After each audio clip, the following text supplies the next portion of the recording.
Good morning! Nililigpit ko na nga dito yung higaan namin.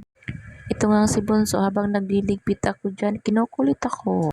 Lagi nga yan nakabuntot sa akin. Kaya hindi ko talaga maayos-ayos yung higaan namin kasi ginugulo niya lang. So ayan niya, sa likuran niya yung towel, tinupi ko na yan, kinulo niya ulit.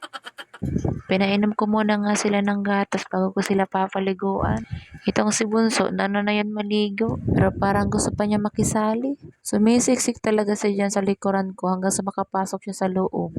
Pagkapasok niya nga dyan ay kusang hinuhubad yung damit niya. Kaya ang ending, ayan, sasabay ko na lang siya ulit sa pagpaligo nila kuya niya. Hindi kasi ako niyan tatantanan hanggat hindi ko siya sinasabay sa pagpaligo.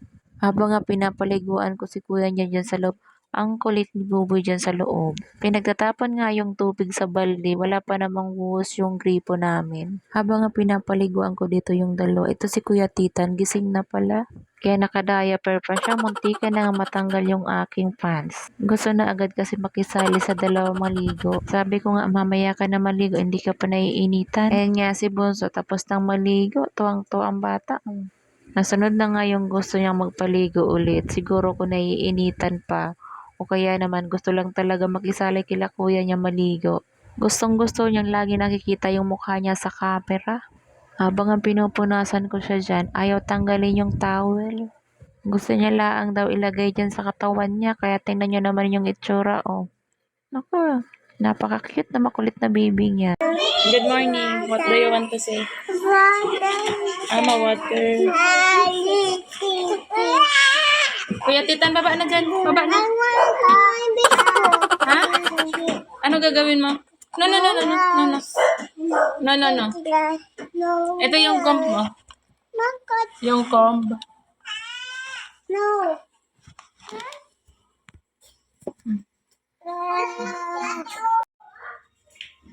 Mommy, Ate Shay! Asan si Ate Shay? Umuwi, umuwi. Hmm. Kay daddy. Itong tupiin ko, hindi ko talaga siya matupi-tupi. At after ko nga sa kanila magpaligo, itong naglilinis muna ako ng sahig namin. Lagi ko talaga tong pinupunasan ng sahig namin. Kasi yung mga bata dito sila naglalaro. Itong si Kuya Jerial, pinatulong ko na din magwalis. Sabi ko, walisin mo na yung mga kalat ninyo. Sa maghapon nga, hindi ko alam kung nakakailang linis ako dito sa sala namin. Kaya itong si Kuya Jerial, mabuti na lang, nauutusan ko na. Pero minsan nagrereklamo na siya sa akin.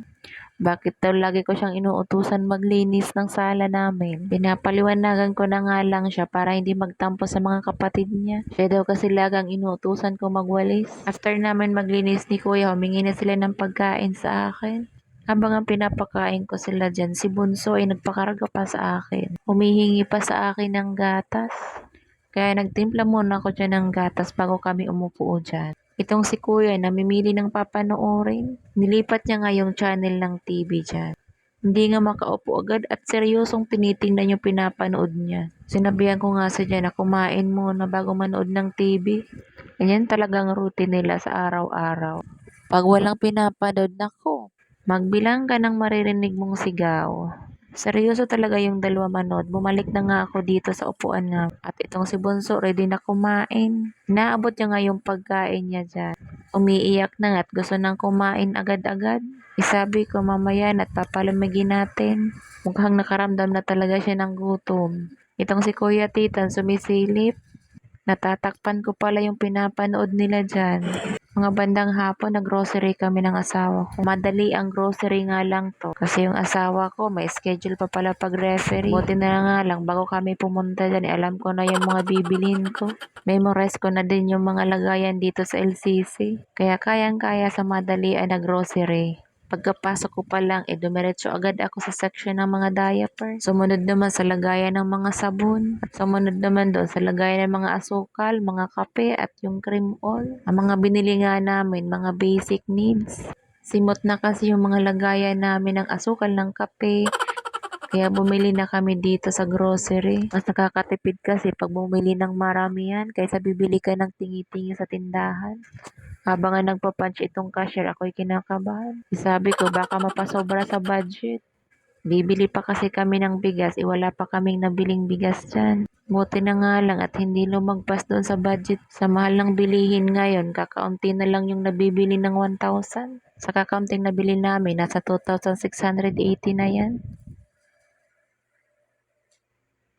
Welcome to Marcel Bergonio. Vlog Marcel Bergonio. Vlog. Subscribe.